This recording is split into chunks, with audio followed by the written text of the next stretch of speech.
Capítulo 1.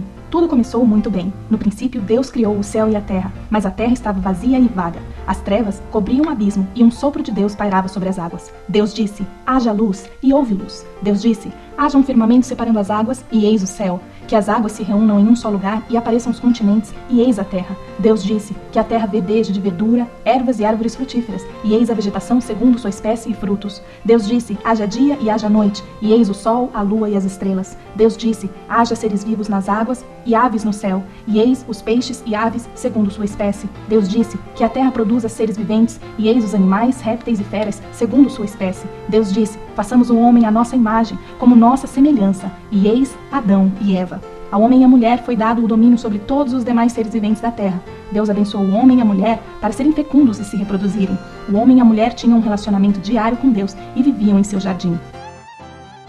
Capítulo 2. A sedução seguida da queda. Do seu jardim, Deus disse que de todos os frutos poderiam comer. Todos, menos do fruto da árvore do conhecimento do bem e do mal. Um dia, a serpente, o mais astuto de todos os animais que Deus havia feito, tentou a mulher dizendo, então, Deus disse que não podem comer de todas as árvores do jardim?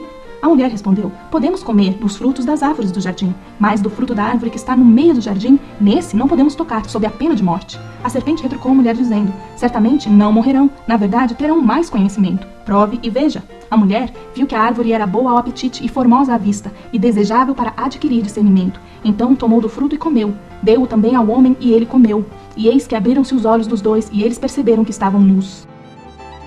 Capítulo 3. Sacrifício de um cordeiro. Deus passeava pelo jardim à brisa do dia, como de costume, e o homem e a mulher se esconderam de sua presença. Deus então chamou o homem. Onde estás? O homem lhe respondeu, ouvi os teus passos no jardim, tive medo e me escondi, porque estou nu.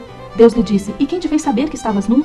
Comeram da árvore que lhes disse para não comerem? O homem respondeu que a mulher havia tomado o fruto e lhe dado de comer. Então Deus perguntou à mulher, mulher, que fizeste? A mulher respondeu que a serpente a seduziu e ela comeu.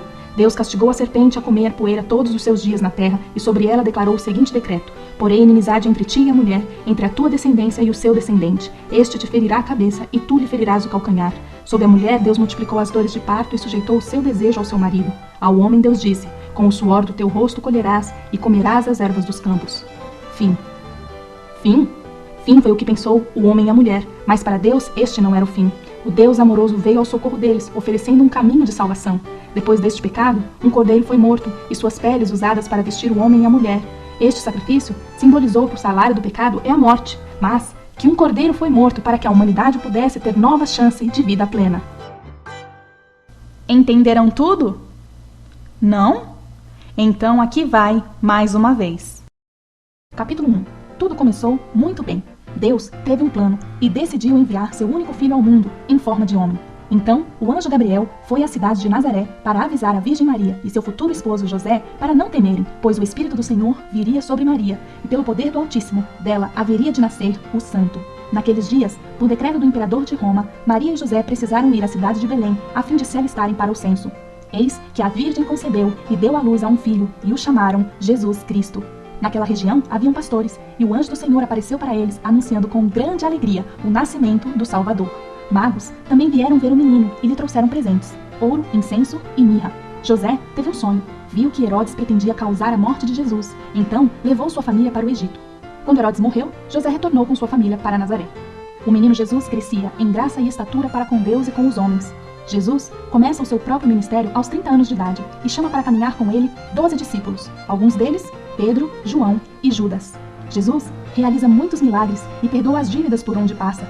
Muitas pessoas o seguem maravilhadas. Por outro lado, é odiado pelos religiosos. Jesus se revela como o único caminho que nos leva a Deus Pai. Jesus e Deus Pai são um. Capítulo 2. A sedução seguida da queda. As multidões gostavam de Jesus, mas o ódio dos líderes religiosos ia se intensificando. Os chefes dos sacerdotes e dos escribas procuravam um meio para prender Jesus para matá-lo. Sorrateiramente, um poder sinistro tramava e aguardava. Essa força do mal encontrou uma porta de entrada em meio aos seguidores mais próximos de Jesus, Judas. E em troca de algumas moedas, Judas articulou com os chefes dos sacerdotes e os soldados da elite religiosa sobre a forma como entregaria a Jesus.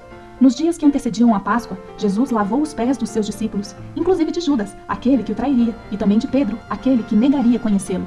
Jesus alertou seus discípulos que daqui a pouco já não estaria mais junto deles, e em seguida os confortou.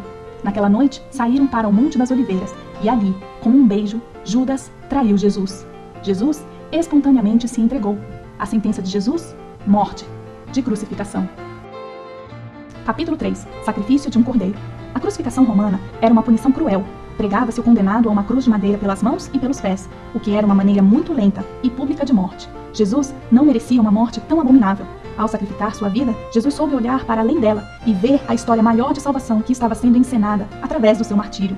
O povo permaneceu olhando. Os chefes dos sacerdotes zombavam dizendo: "Salvou a tantos, agora salva-te a ti mesmo." Para os condenados à crucificação, a morte era a única saída. E assim, Jesus esperou todo aquele dia, até que ela o vencesse. Era mais ou menos a hora sexta, quando o sol se apagou e houve trevas sobre a terra.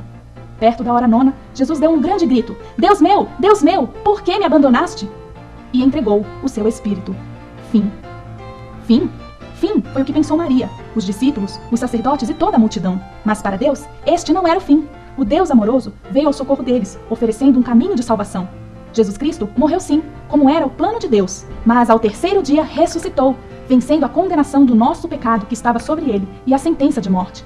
Até os dias de hoje, o sacrifício de Jesus simboliza que o salário do pecado é a morte, mas que o Cordeiro de Deus foi morto para que a humanidade pudesse ter nova chance de vida plena.